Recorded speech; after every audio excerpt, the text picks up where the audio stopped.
this is Slickery Trigger for Rebel Road Tactical. With proper care and feeding, your pistol will be ready when you need it. There to save your life. Shouldn't your gear be that good? Whether you need a holster for comfortable everyday carry or a tough-as-nails holster for your next training course, Rebel Road Tactical has what you need. Check us out on the web at rebelroadtactical.com.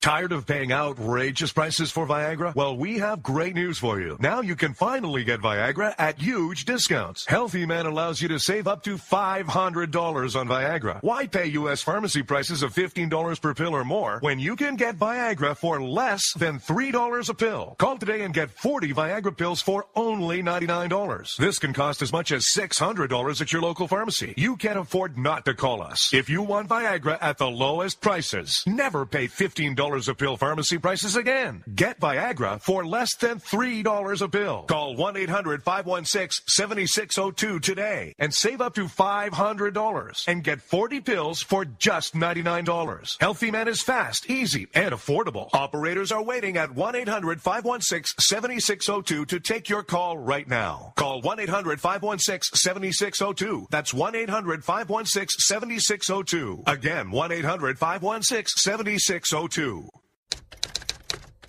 All writers are prone to becoming so attached to our characters and stories that we struggle to see why a passage may not be working. It takes another set of eyes to help us nurture our writing into full maturity. At Black Wolf Editorial Services, we strive to enable writers to develop and grow, shaping stories into masterpieces that can stand the test of time. Editing services are provided for all genres and all age categories. Services range from critiques of the short story through to the line edits of the full-length novel and copy editing for those preparing for publication. We also offer assistance on generating a writer's bio for your websites, as well as help with those book blurbs and promotional material. We won't abandon you to the masses. We want to celebrate with you in your successes. Black Wolf Editorial Services, nurturing your writing into maturity. For a full list of services and prices, visit us at blackwolfeditorial.com. If you want to work until you keel over, have less of everything in retirement, or give back more of your hard-earned money to the stock market again, then just ignore me. But if you'd like to protect the money you save, receive a steady, predictable retirement income, and enjoy financial security for as long as you live, then listen to this. You can download a free report that reveals the wealth-building secrets Wall Street and the banks don't want you to know. You'll learn how you can get guaranteed growth, safety, and real prosperity without risking your money in the Wall Street casino, and how to get the money you need when you need it, simply by asking for it. This is the best way to have a 100% secure retirement and know your money will last as long as you do. To learn more about this method and to get your free report, go to 29security.com. That's the number 29security.com. 29security.com. Go to 29security.com. Is debt beating you down? You need discipline. You need the Debt Ninja. If you've been caught in a financial trap and need to be set free, then you need the Debt Ninja. Want to stop those harassing collection calls, start saving thousands in interest and fees, and get out of debt fast? Then you need to call the Debt Ninja. The Debt Ninja will find the best companies across the country that will help you consolidate all your bills into one easy payment, reduce your payments by 30 to 50%, and get you out of debt fast. If you have unsecured debt of $10,000 or more, such as credit cards, loans, or medical bills, call the Debt Ninja for a free 15-minute consultation. Call 800-826-1246. 800-826-1246. That's 800-826-1246. Call today. The Debt Ninja. Individuals and businesses with tax problems, listen carefully. Do you feel like you're losing control over your finances? If you owe over $10,000 in back taxes or have unfiled tax returns, we can help you take back control. The IRS is the largest and most aggressive collection agency in the world, and they can seize your bank account, garnish your paycheck, close your business, and file criminal charges. Take control of your tax problems now by calling the experts at Tax Mediation Services and take advantage of the Fresh Start program and new laws that may allow us to negotiate a settlement for the lowest amount possible. Our team of tax attorneys and enrolled agents can stop collections and get you protected so you can take control of your financial future. Tax Mediation Services is accredited by the Better Business Bureau. Call now for a free case review and a price protection guaranteed quote. Call Tax Mediation Services now at 800-610-9050. That's 800-610-9050. 800-610-9050.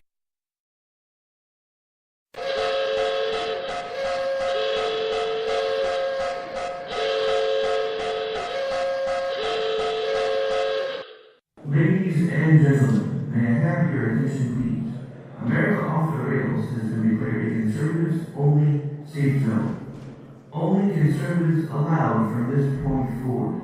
Any liberal, socialist, butthurt, hippie, tree huggers, please exit the facility immediately.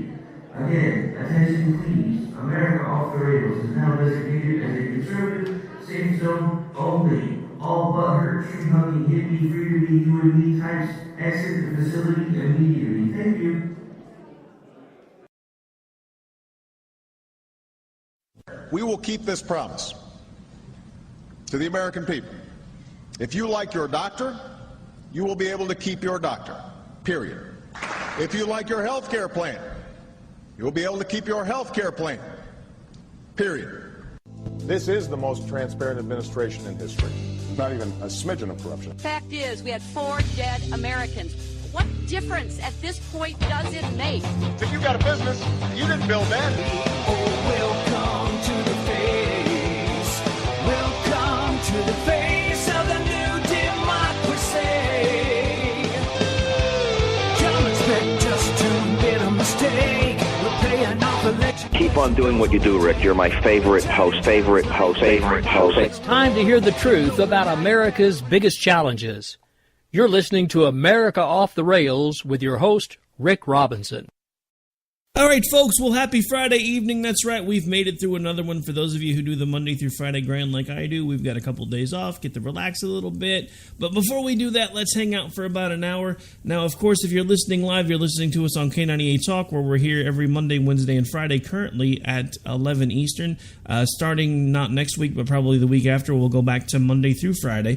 And then, of course, if you're listening to us on other affiliates, you can hear us on places like AMFM247.com, Red Nation Rising Radio, the Liberty Channel. You can also hear us on several other affiliates around the web and on terrestrial platforms. So wherever you choose to listen to us, whether it be live, a stream, or through one of our many podcast affiliates, just want to say thank you for taking the time to do that.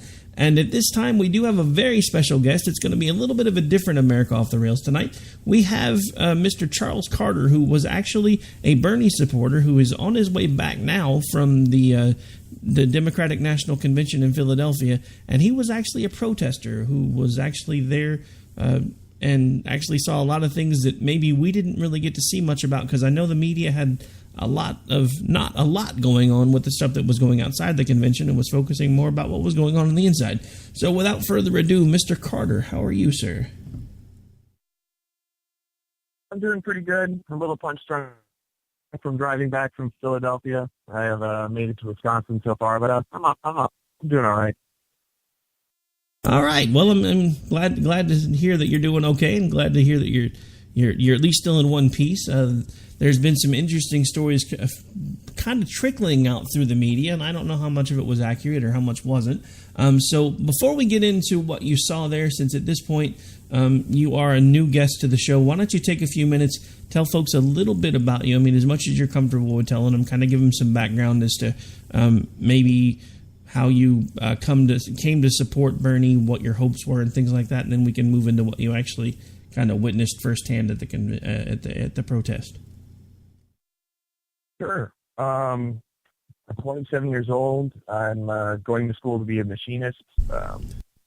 I have a pretty diverse background politically where I was with the Tea Party in Southern California. I was in Zuccotti Park with Occupy Wall Street in New York.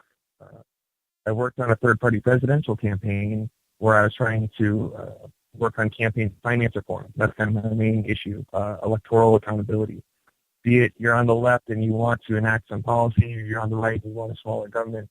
You can't do that unless the government itself is accountable to you. And so therefore, I want Bernie Sanders because he's the most prominent candidate on actually trying to enact some type of campaign finance reform or other election reforms that makes it more that we're one person, one vote. That's a lot of what we've been fighting for, and the direct corruption of that election that seemed to subvert us, as we saw with things like the DNC WikiLeaks emails. As for how it went in Philly, it was a little underwhelming in terms of turnout, but the people there were amazingly uniform in their ideology and how they wanted to stay Bernie or bust, or how they wanted to keep things peaceful and cooperative, at the same time focus on things like campaign finance reform, corruption issues, electoral fraud. A lot of voters were disenfranchised, and so they wanted to show up and let their presence be known. Not a lot of Hillary Clinton supporters in the city, but at the same time, I'm sure they were at their own rallies, like in more isolated events, so it's hard for us to kind of run across as we were protesting outside the fence. All right, so just to kind of recap a little bit, you said that from your perspective anyway, there didn't seem to be very many of the Hillary persuasion, shall we say, in and around the area that you were protesting in itself, but you had said that you think that maybe they were at other events. Do you think they were not inside the main event, or were there other events going on around there that were smaller, maybe? Or well, here's what I'm thinking, because only people with credentials were allowed into the DNC campaign. So I would assume many Hillary supporters wouldn't have had those credentials all the same as Bernie Sanders supporters, and therefore wouldn't have been directly allowed in either. Therefore, they would have joined outside the DNC, having their own parties.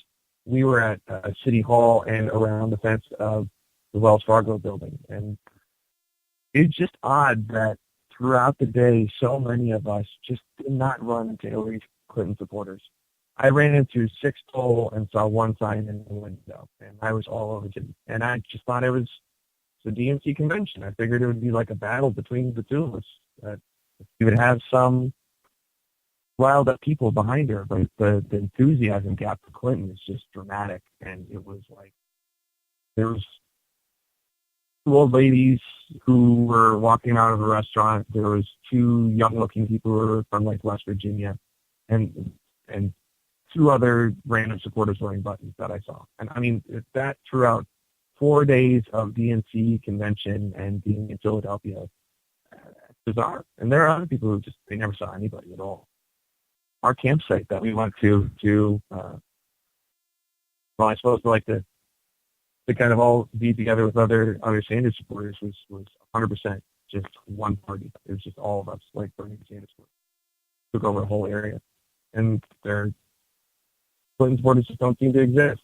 It's like propaganda and paid chills for it. Kind of like how the day after Bernie Sanders conceded, there were a lot of delegates who walked out, and there was all of a sudden an ad in Philadelphia on Craigslist for people who would contractually sign to not talk about the position that they were about to take, and they would receive $50 to support Hillary Clinton in the DNC convention. And so they were trying to get like last week people to fill in there, and they actually did replace some of our delegates to have supporters to make it look like things were going well. There's actually party unity, when really there's a deep divide in the Democratic Party right now. It's split in half. 50-50, I would say. So wait. Hang on. We got to touch on this a little more. So let me see if I understand this correctly. Basically, after Bernie basically caved and made the announcement for her that she'd secured the nomination, a lot of the delegates involved with Bernie left. So they took an ad out on Craigslist and pulled a Trump and started paying $50 to come in and fill a chair. I misheard that Trump inclusion part, but it was a matter of the DNC was trying to hire people, and you can find the ad online. It's been reported at least a couple of times now. They were trying to find replacements for the locked out delegates so that there would be Hillary Clinton supporters there, and they're willing to pay them $50, and they had to sign a contract that they were. You're not going to talk about the situation in here. You are going to cheer or support Clinton while doing this, or else you're liable to whatever the contract said. Or else we're going to take your paid supporters there. Or else we're going to take your $50 back. No, what I was referring to was there was a story that broke, and this was back when I was still kind of wavering with Trump support. Because at first, like you said, he did really good in the first. We were talking off air. He did really good in the first debate. Kind of called everybody out. I was like, hey. No wonder, these guys can say whatever they want, but I've put money into most of their campaigns. And that actually was one of the things that I did like to hear. And then I realized the man doesn't have an off switch and doesn't know where to quit, when to quit, or how to shut up. But one of the first things that broke in the media was at one of his rallies, actually a couple of them, they had made allegations that he was paying people about $50 to come in and fill up a chair. So it's kind of funny because I remember the left completely, or more like the Hillary side of things, making fun of him for doing that type of thing. And then they basically got so drastic, they basically did the same thing that they were just making fun of somebody about. So I just thought that was kind of interesting. Oh, the Hillary Clinton campaign hypocritical? I'm shocked. Oh, well, yeah. I mean, that kind of came out all with the emails. One of the craziest things I think from that whole email exchange was the fact that it was bad enough that they removed Debbie Wasserman Schultz as the head of the party, and then she was immediately snapped up by the Clinton campaign. That's scary. I mean, you basically just hired somebody to help with your campaign that was doing something wrong. Even if she was doing it at your direction, the fact that you just publicly did that in front of the entire country proves to me that you really don't care what anybody thinks. That disturbs me. It's even creepier than that. So if you go back to the last election where Tim Kaine was actually the chair of the DNC, it looked like they made a deal right there and then to actually, input Debbie Wasserman Schultz, who at that time was the Iowa co-chair for Hillary Clinton's campaign. And then Tim Kaine would receive like a high position, like vice president.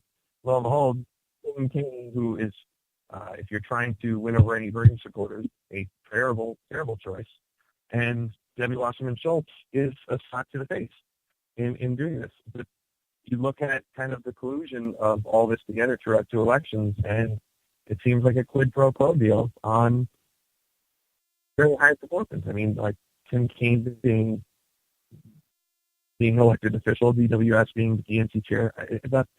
The whole campaign is so corrupt top to bottom that talking about it to people who have not looked into things like the WikiLeaks emails or looked into some of the funders of the Hillary Clinton campaign or the super PACs, like Trump, the record, and all the influence media. Actually, Charles, we're losing you. Are you still there? Yeah, I'm still here. I'm trying to. How's that? Yeah, much better. We lost you right when you were starting to talk about. It was either super PACs or super delegates. I couldn't make out which word you were using. It's just that as you try to look into the gravity that the campaign has. I suppose most of the extent the campaign has gone to trying to either buy people off with corruption or positions or money or just manipulate any amount of influence that they can. And explaining that to people is incredibly difficult. And therefore, you come off kind of crazy, like trying to point out the endless failings of the DNC and the Hillary Clinton campaign. It's kind of been a bizarre thing getting back from the DNC convention and seeing what it was like up front, seeing like a lot of these allegations of fraud, a lot of these allegations of corruption, and remembering how it was going through the campaign, and then trying to explain them to normal people who are Hillary Clinton supporters and defending all this. It's a very bizarre moment, and it's kind of terrifying that democracy can take such a hard strike to it, and people just wash it away. It's no big deal. They just whitewash everything that they can. Hillary Clinton can, trade positions, and they can talk about, trading money to, trading money for policies for corporations, and it's gotten to a point where corruption is undeniable, and yet people still deny it. I think that's because a lot of the electorate has head in the sand syndrome, and that's kind of happening across both sides of the aisle at this point. Also, I mean, I'm going to backtrack a second and say something that I've said on a lot of the shows. I've noticed over the last couple of years, especially as I've gotten more involved and more connected with the party, or what used to be my party, the GOP, that we have an entirely Pavlovian response to elections. Everyone basically already knows in their head by the end of the election cycle, no matter what, they're either going to be pulling the lever for blue or they're going to be pulling the lever for red, regardless of the consequences. And we're watching that happen and play out right in front of our eyes right now with two of the most hated people in the country.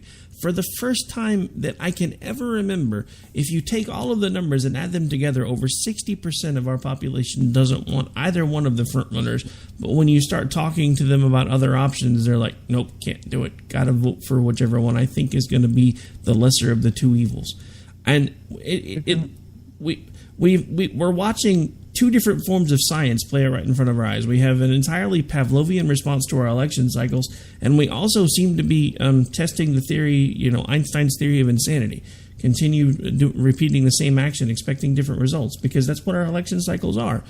We run from one lever to the other thinking we're going to get different results this time, and it just never happens. I think part of that is how people perceive it. Every time we get to an election, people hone in on one of the two, and they don't really have the time to look into the larger issues to recognize they have to make more long-term decisions, because this is insane behavior. It really is. It's doing the same thing again and again and again, and expecting different results. When we've had increasingly worse results. This is why I went to Occupy. This is why I did the third-party presidential campaign. It's why I'm a Sanders supporter. That's why I'll vote third party this election, and I'm probably more invested now than I was even before the Sanders campaign went down. I went to that campaign, to FDR Park, to actually distribute a analysis of kind of why we need to get away from this two-party system. And if you're okay, I'll read it to you. No, that's fine. Go ahead. FDR Park. Sure, go ahead. It's my thoughts on the electoral process itself and what's been beneath it. So it's the U.S. Republic is no longer accountable to the American people because the electoral process is littered with conflicts of interest and power centralizing mechanisms, such as campaign finance bribery, gerrymandering, which is where House congressional members can basically draw out their own districts every 10 years, the debates being controlled by the parties, where they used to be controlled by the League of Women's Voters, and then they actually had an unbiased narrative directing them. Electronic voter fraud, which we're seeing. There was even a case back in 2008 that was brought up to the Iowa Supreme Court, recorded and investigated, and it's on YouTube. And I'd recommend looking into it because it's hitting more and more states, and we're seeing that as we look at the exit polls of different states. Registration disenfranchisement. Like for the Bernie Sanders campaign in Brooklyn, the city that he was born in, 126,000 voters were dropped from the registry rolls and not allowed to vote, among millions of others throughout the state. And New York is not the only one this has occurred. recent overturn of the Voting Rights Act, that's where the Supreme Court comes in, centralizing profit-based media. That is a matter of like our Bill Clinton back in the 90s deregulated the FCC in ways that allowed the media to centralize. Prior to that, I believe in the early 80s, late 70s, they had a bill that made it so that they didn't have to tell both sides of the story. And so you kind of lost the good old days of Walter Cronkite and not being solely accountable to a corporate narrative. Now that, Comcast and GE and places like Time Warner control 90% of what you see, read, and hear, you don't get anti-establishment rhetoric coming out because it hurts their other companies that they control. You have really absurd ballot access laws in some states. Oklahoma is actually a tough one, where I think when I was there on the 2012 campaign, it took like 83,000 signatures to get a candidate on the ballot. Some states have maybe only 1,000, but the other rules and regs that are on there can be cumbersome and incredibly financially indebting to actually deal with and allow any third-party candidates to even be allowed to vote for it. So there's a lot of things that are centralizing political power, making it impossible to get away from like the two-party systems here. Then you have other things that are harder to explain, like a first-past-the-post election format, and that seems to be more on the right-wing side of things. The Republican Party has that. And then superdelegates for the Democratic Party, where they just basically, don't care about democracy and give it to the elite. Debbie Wasserman Schultz came out and said that we had superdelegates to snuff out grassroots campaigns. And frankly, it helped them. And it's really insane that that can be allowed in what is considered a democracy, especially the Democratic wing of this so-called democracy. We have also external influences, like the revolving door of regulatory capture. And so a lot of that is like Barack Obama placed a Monsanto lobbyist at the head of food safety at the FDA. It's a direct conflict of interest, and there's a lot of maneuvers that have been made like that. Kind of like Liz Fowler and her influence on both Obamacare and Obamacare. She was an insurance lobbyist before working on those two programs, and then later went to a pharmaceutical company.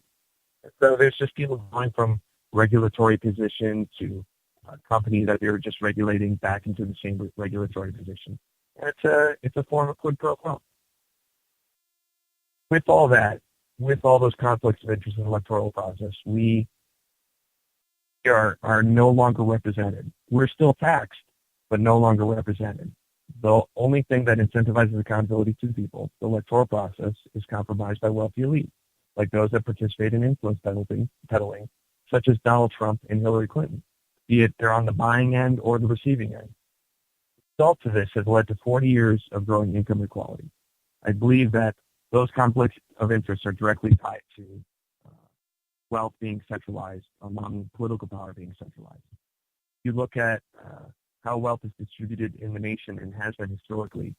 Income inequality has been growing pretty systemically since 1979. And it was specifically at that date that there was a great divergence, whereas before we used to have CEOs make 20 times more than their lowest employee, 300 times. And that's because of external government influence by bought-out politicians and corporate influence into the campaigns that elect those politicians. While wealth and power has been centralizing, the government has been getting more authoritarian. This is exhibited by military spending, wars, growing privatizing prisons, spy agencies eroding civil liberties, and militarization of the police. All these aspects, centralizing power, growing authoritarianism, are having severe effects on the quality of life both here and abroad. To have a government accountable to the people supersedes every other issue. And so all these other policies that people are trying to focus on, like transgender bathrooms or then the more major ones in terms of like jobs in the economy, aren't as relevant or as important as having an accountable government.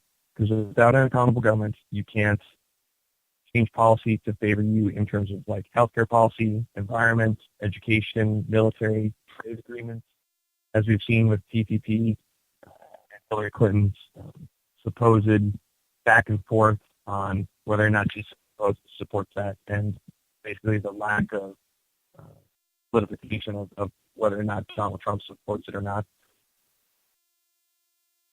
Without focusing on an accountable government, none of these other issues will pass in our favor, and so we have to start doing something. Sanders campaign was the one thing that was going after that. Now we have to focus on damage control, and so we try to open up the debates with groups like Free and Equal Debates. We support Represent Us, which is a group that is trying to get election reform policy on the ballot directly, so we can subvert Congress and enter it into state policy directly. And then participation. We have to actually be involved in politics and make sure that we don't keep voting for the lesser of two evil, because we're just getting more evil. We're getting more and more destruction, less accountability in politics, more centralization of wealth with every election that we just do the lesser of two evil, because that can be used against us every single election, and things that they do. It's a status quo election, and I'm happy that we knocked out one of the dynasties, and it's really sad that we didn't knock out the other yet. And therefore, here we are at that crossroads again that people want to keep bringing up an argument for. And it makes no sense whatsoever. It's just continuing us down the path where we don't influence policy. We don't actually focus on making investments into the economy that would benefit people and actually spur economic growth or jobs. And politicians keep succumbing to financial donors. I can only advocate that we seriously start making some changes in our Congress, our Senate, and our presidency, or else we won't even have the economic capabilities to do so. Therefore, that means the political power to do so in the future. Therefore, we're kind of running out of time on sticking with this lesser of two evil gambit. That's what I have to say about that. And actually, I agree with most everything you just said, and that's one of the things, honestly, that I have been struggling with ever since I watched a lot of the things that I believe be booed on the Republican stage, and then watched the circus that was the DNC and all of the pomp and circumstance in there and the white noise generators to drown out the protests. Now, from information we've gotten from you, we now know that some folks that were in those chairs were paid to be there. And then the other night, I had the head of the Libertarian Party on the show with me, Mr. Nicholas Sarwark, who actually pointed out that the system is pretty much rigged all the way around, no matter where you are. Because with Gary Johnson, there's a rule that he has to be at 15% in 5 polls to be able to make it onto the national debate stage. What they don't bother to tell anybody when, the media mentions the 5 polls is the board that decides that stuff. It's not 5 consecutive polls. It's not the 5 most recent polls. They can pick any 5 polls they want, and he doesn't even necessarily have to be a named party in that poll, and they can still count it. That is just as completely crazy as our system has gotten. I never in a million years thought that it was this bad. I really didn't. And even though I knew some of it was bad, I honestly thought, because I listened to the people that were prominent in the GOP, and I listened to a lot of the things that they were saying, and I believed what they were saying, and now I understand that they weren't doing anything but pandering and trying to gain support and get donations and money and everything else. So I am a firm believer at this point that we definitely need more choices, and as far as I'm concerned, we need as many choices as possible so that we can start not only the same concept of breaking up the banks, but at this point we've got to break up the political process. Because there's more than one way to solve a problem. There are more than 2 ways to solve a problem, and we can't just keep bouncing from one to the other when at this point they don't even care about solving the problems anymore, because if they actually solved them, we wouldn't need them anymore. Yeah, just even diversify the narrative to kind of have other positions out there talking about it. Because with the right wing, with the Republican Party and the Democratic Party right now, not the right wing or the left wing, because that's a broader scale. It's literally the Republican Party and the Democratic Party who have been corrupted and bought out. You only get a corporate version of what the right wing and the left wing actually are trying to achieve and instill into this nation in terms of like ideology and policy. And so it becomes a centralized narrative as only two parties are allowed in debates. They have so much more influence over the media. They basically are in control of every political outlet that's there right now. Through things like, oh, well, if you don't stick with our narratives, then we aren't going to allow our politicians to talk with you, and therefore you won't get as high ratings. And so like Hillary Clinton will quit speaking to MSNBC if they aren't favoring her, and therefore they don't want to lose such a good political insider for interviews. Therefore they succumb to her and her whims. And we saw that with like the DNC's collusion of the media itself. So we're having to rely on entirely new forms of information and electoral accountability. Strange though, because it is so thorough how corrupt it's gotten, and trying to explain that to people who are new to the system as a whole. We're just looking at it and they're like, well, no, it just seems like there's a lot of Hillary Clinton supporters out there. And things are great, right? Party unity. We're all cool and hunky dory, and we don't need to worry about other narratives. And as long as that two-party system keeps on chugging, things will just be all right. No worries, right? Well, I can kind of understand where they're coming from. I used to be where a lot of them are right now until I actually started taking a peek behind the curtain and realized just how screwed up everything really is. Yeah, it is just spooky. That's the thing. It's gotten points where it's undeniable. There's so much evidence for collusion and corruption that anybody who doesn't see it doesn't want to see it. And that seems to go back to, like what you're saying earlier, the kind of head in the sand, Pavlovian election training that we've gone through. And then there's a corporate narrative that backs that up because it keeps people complacent. And luckily, people are starting to break out of that. I think the internet has been a big part of that. Seeing the amount of people that were invested 4 years ago during the Rocky Anderson campaign that I was on, and how many people were invested this election, I am actually a little hopeful, whereas before the campaign, I was not. I actually feel like we're starting to make a turnaround, and both the DNC and the RNC pushed their luck with these terrible candidates, and helping Hillary Clinton get away with basically election fraud right after dodging an indictment from the FBI. So. Oh, don't even get me started on that FBI stuff. All right, so at this point, believe it or not, we're already at the bottom of the hour. We've got to take a quick break. We've got just a little under a half hour left. Do you want to hang out for the rest of it, or do you want to call it? Because I know you're kind of tired, so I want to give you the option. I'd love you to stay, but you don't have to. I'd love to, but I'm not able to formulate the roofs I would like. We could do it another time. It'd be a lot easier. Not a problem at all. You're welcome. Driving just kind of fries your brain. Sure. Not a problem at all. You are welcome back anytime. At this point, folks, we are going to take a really quick break, pay some bills. If you missed it, make sure you check it out. The replay will be up here in just a little bit. This has been my guest, Charles. Forgot your last name all of a sudden. My apologies. Who is? Harder, but it was wonderful. It was a wonderful time. I really enjoyed it. All right. Thank you very much, Mr. Carter. And again, folks, he was a DNC protester and a Bernie supporter, and we've learned some even scarier things about the other side of the aisle that maybe we didn't necessarily want to know. But we'll be right back after we pay some bills, folks. This is America Off the Rails. All right, folks. I'm your host, Rick Robinson. We'll be right back, and I apparently hit the wrong button. Nice. All right, so give me just a second here. Sure.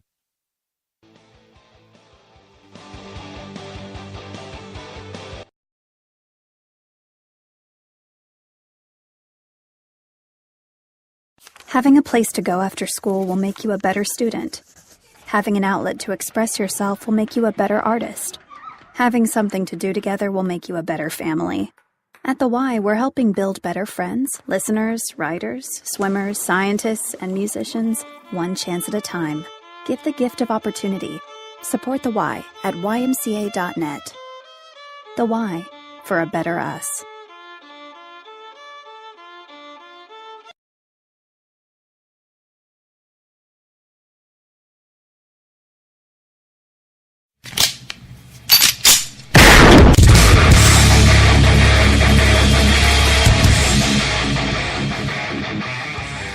This is Slickery Trigger for Rebel Road Tactical.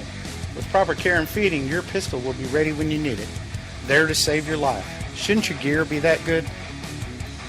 Whether you need a holster for comfortable everyday carry or a tough-as-nails holster for your next training course, Rebel Road Tactical has what you need.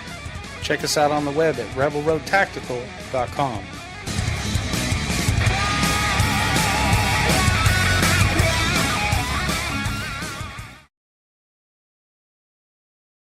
Is debt beating you down? You need discipline. You need the Debt Ninja. If you've been caught in a financial trap and need to be set free, then you need the Debt Ninja. Want to stop those harassing collection calls, start saving thousands in interest and fees, and get out of debt fast? Then you need to call the Debt Ninja. The Debt Ninja will find the best companies across the country that will help you consolidate all your bills into one easy payment, reduce your payments by 30 to 50%, and get you out of debt fast. If you have unsecured debt of $10,000 or more, such as credit cards, loans, or medical bills, call the Debt Ninja for a free 15-minute consultation. Call 800-826-1246. 800-826-1246. That's 800-826-1246. Call today. The Debt Ninja. Individuals and businesses with tax problems, listen carefully. Do you feel like you're losing control over your finances? If you owe over $10,000 in back taxes or have unfiled tax returns, we can help you take back control. The IRS is the largest and most aggressive collection agency in the world, and they can seize your bank account, garnish your paycheck, close your business, and file criminal charges. Take control of your tax problems now by calling the experts at Tax Mediation Services and take advantage of the Fresh Start program and new laws that may allow us to negotiate a settlement for the lowest amount possible. Our team of tax attorneys and enrolled agents can stop collections and get you protected so you can take control of your financial future. Tax Mediation Services is accredited by the Better Business Bureau. Call now for a free case review and a price protection guaranteed quote. Call Tax Mediation Services now at 800-610-9050. That's 800-610-9050. 800-610-9050.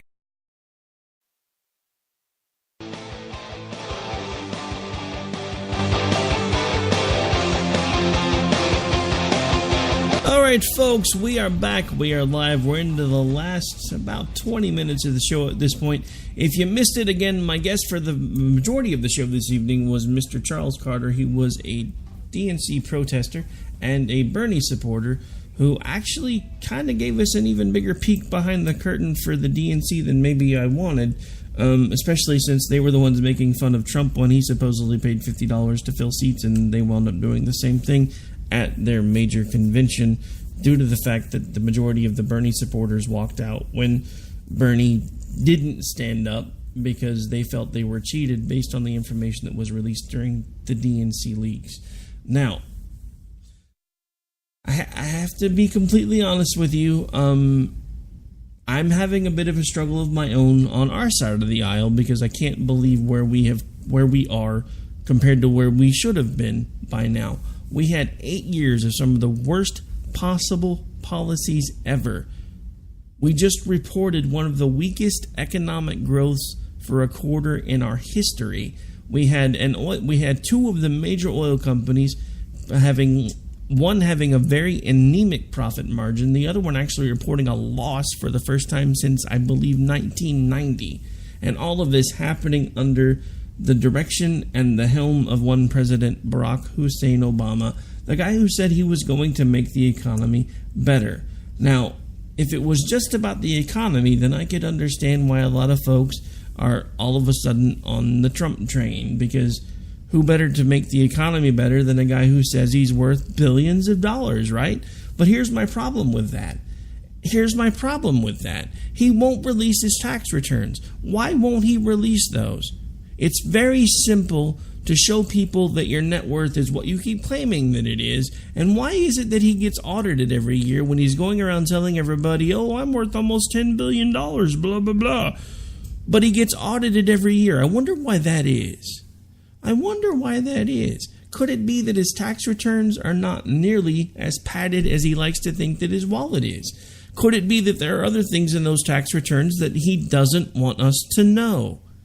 Could it be that, just like I've suspected all along with all of the collusion that's already been going on inside the DNC, what if there was some behind-the-scenes collusion between the DNC and the RNC, just like a lot of us have felt like there has been this entire time? Because let's connect the dots for just a moment.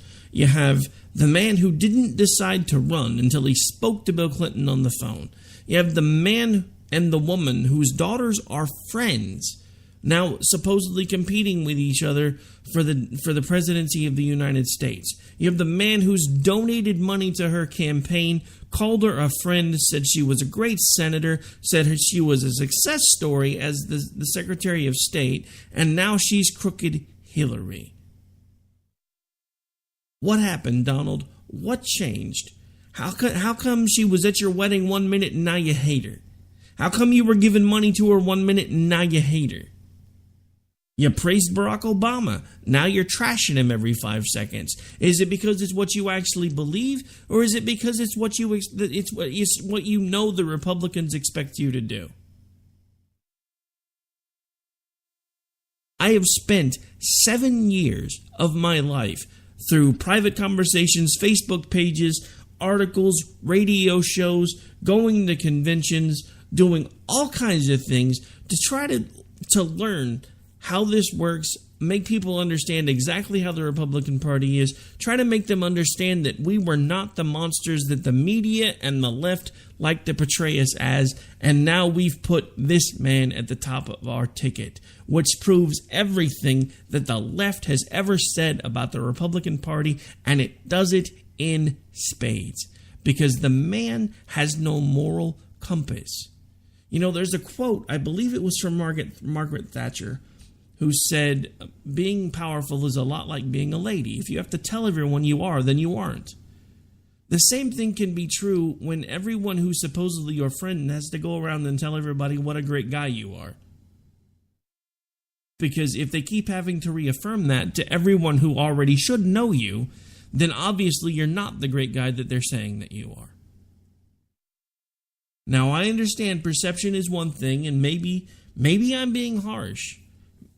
But I expected more from the GOP. I literally feel like I have been living a lie for the last 7 years. But because I bought the lie hook, line, and sinker, I've been convincing everybody else to go along with the lie. And now I watch the party boo conservatism on their national stage and elect Lord Cheesy Poof. Or as someone else on Twitter likes to call him, Emperor Hirochito. I'm not sure which one of those names I like more, although Lord Cheesy Poof was mine, so it's why I typically try to use it as much as possible. I've been accused of stealing that from Glenn Beck, but I have barely ever listened to Glenn Beck since I started doing my own show, only because I don't really have the time, so I was unaware that apparently he was calling him Lord Cheeto. And hey, I'm not Glenn Beck. I can't afford Cheetos. I buy the off-brand. That's why he's Lord Cheesy Poof. Just saying. But my question is, folks, with the last about 12 minutes of the show, where the hell do we go from here? Because we've basically just watched the election cycle ripped from the mainstream of one party, and it runs to the left, and we've watched the leftist, the Bernie supporters, completely ousted from their own party, and suddenly the Democratic Party's running to the right. Now, I understand that for the Democratic Party, it's an illusion. They're doing it to try to pander. They're doing it because they know there are a lot of disenfranchised Republicans, and they're hoping that they can pick up some of those votes. But at the same time, I also know that this hard run to the left the GOP is doing right now, they're not coming back from that. I'm so tired of having this argument over the Supreme Court. Oh my God, Rick, we have to elect Trump or we're going to lose SCOTUS. No, we're not, because we already lost SCOTUS as soon as we put the idiot up, because now it doesn't matter whether she gets it or he gets it, because they're both liberals. One may be slightly less liberal than the other, but they're both still liberals. And when it comes down to it, as soon as one of them gets the nod, they're going to run back to where they're comfortable. Donald Trump is not a right-of-center person. He's not. He's pretending to be, and he's either pretending to be because he didn't want to run a primary against Hillary Clinton, who happens to be a friend of his, whether he wants to admit it or not, because, right now he's trying to sound all big, tough, and bad, but, remember, wedding, daughters are friends, gave money, supported, praised, yada, yada, yada, blah, blah, blah, but now, crooked Hillary bad, crooked Hillary bad. I can't do a New York accent, so you get a redneck when I'm trying to do Trump. But it might as well be the same thing at this point, because he has the redneck fringe completely incensed.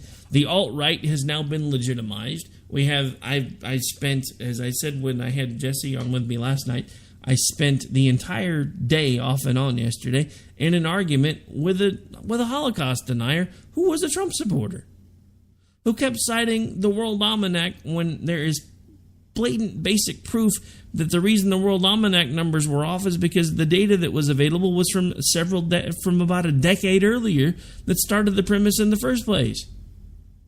So because the World Almanac shows an actual increase in the Jewish population from this date to this date, all of us, Holocaust, it didn't happen. See, these numbers right here say it didn't happen. And I know it didn't happen. How do you know it didn't happen? Were you there? Did you invent a time machine? Did you go backwards? Did you go into Germany and go see that there wasn't anybody in Auschwitz? Because I've talked to Holocaust survivors. I know it's real. Just like I know that this country is in trouble. I've known it since the day Barack Obama was elected, but at that time I was under the false premise that the other side of the aisle didn't want the same damn things he does. Donald Trump proves that the right side of the aisle is no different than the left. We've been embroiled in a brand war, and we didn't notice. And I know in some ways I did, but I kept trying to tell myself that I was wrong. Because I've had this sneaking suspicion in the back of my head since the day that I started this show that politics had become a brand war. But I kept telling myself I was wrong because I kept listening to the prominent people in the Republican Party talk about how they wanted people to succeed. They want the economy to get better. They want this. They want that. The simple fact of the matter is, folks, they can't have you succeed. Not all of you. They can't have the economy get better. At least not for very long, because if they actually fixed the problems, you wouldn't need them anymore. We have created our own aristocracy, and we've done it without realizing it. We were never supposed to have an aristocracy in this country. And I can't say that word, what ticks me off is I have the same argument with friends, family, and complete strangers, and have had for months. There is no difference between the two frontrunner candidates. Absolutely none when it comes right down to it. They are both going to govern left of center. One might be slightly less left of center than the other, but I honestly don't know which one is going to go further left, because they're both acting completely crazy. I mean, we just had a general at the DNC convention talking about how powerful the military should be, and he was booed. We had a Congressional Medal of Honor winner reading off the names of fallen soldiers, and people turned their back on him.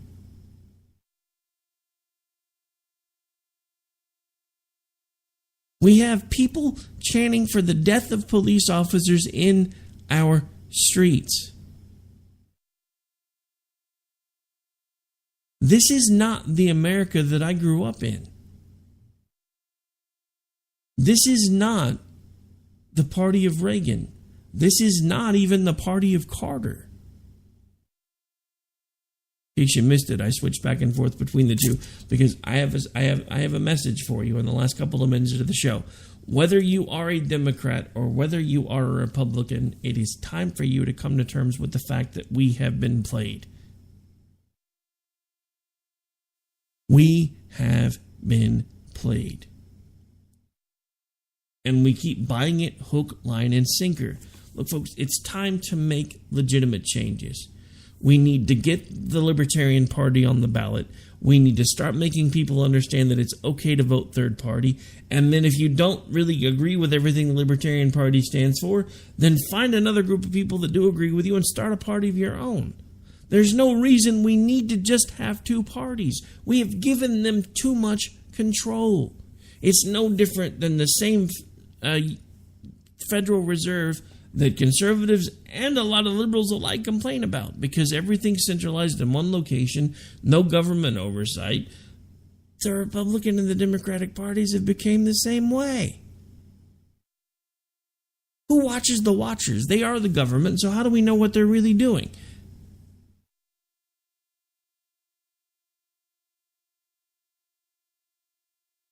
I literally feel like I've been living a lie for the last 7 years, and I am angry. I've been telling people this all day. I'm angry because I believed it. I'm angry because I stood up when I was asked, and I tried to tell people, we are not who you think we are. We are conservatives, and we want what's best for this country, and that's that. And the problem is, it's a lie. At least coming from the Republican establishment. And whether anybody wants to admit it or not, Donald Trump is the Republican establishment. Plain, simple, end of story, period. This was proved when there was a call on the floor for a vote and there was a full-on body block to make sure that Donald Trump got the nomination. He has been establishment all along. He told you guys this. He told you, what is the big deal? If I get the nomination, I'm going to have to move towards the establishment because that's how you get things done. He told you. He's telegraphed everything he's done. And we still gave him the chance to become president, even though he told you everything that he was going to do. And that he didn't mean anything that he said. Everyone keeps asking me, did I read his book? Have you read his book, The Art of the Deal? It was great. That book outlined everything that he's done to this country for the last 6 months to a year. Which is a lie. A lie wrapped in another lie, wrapped in another lie, and when they don't buy the lie, you start bludgeoning until they give up. Sound familiar? Because it's almost a line from his book. The one that everybody tells me that I need to read, that they don't realize that I've already read. All right, well, folks, believe it or not, we are out of time. This has been America Off the Rails. I'm your host, Rick Robinson. I will be back with you live Monday night right here on K98 Talk. We'll go into that a little more later. And then, of course, we have Finding Common Ground that I'll be live on tomorrow morning at 10 Eastern a.m. And then we have Bryce Robbins coming on at 11 Eastern a.m. Apparently, he has a pretty interesting show lined up, and he got pretty good results from the show that he did last week. But on that note, folks, I am out of here. I'm your host, Rick Robinson. Until I see you, make sure that you do something to make a difference in somebody's life. And I'm done telling you to wake up, get off the couch, put down the remote, etc. At this point, I'm bringing things a little closer circle. Do something in your own world to make your world a better place, because at this point, that's really all that matters. And if we were all doing that anyway, the world would be a much better place. On that note, folks, I am out. It has been a pleasure. If you missed the beginning of the show, make sure you go check it out. We had Mr. Charles on with us as who was a DNC protester, and for some reason I keep forgetting his last name. Not enough coffee today. We're out, folks. Good night.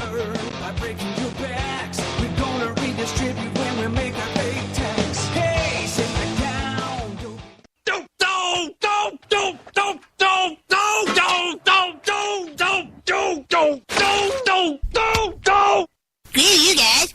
I'm going home. Later. Game over, man. It's game over. Individuals and businesses with tax problems, listen carefully. Do you feel like you're losing control over your finances? If you owe over $10,000 in back taxes or have unfiled tax returns, we can help you take back control. The IRS is the largest and most aggressive collection agency in the world, and they can seize your bank account, garnish your paycheck, close your business, and file criminal charges. Take control of your tax problems now by calling the experts at Tax Mediation Services and take advantage of the Fresh Start program and new laws that may allow us to negotiate a settlement for the lowest amount possible. Our team of tax attorneys and enrolled agents can stop collections and get you protected so you can take control of your financial future. Tax Mediation Services is accredited by the Better Business Bureau. Call now for a free case review and a price protection guaranteed quote. Call Tax Mediation Services now at 800-610-9050. That's 800-610-9050. 800-610-9050.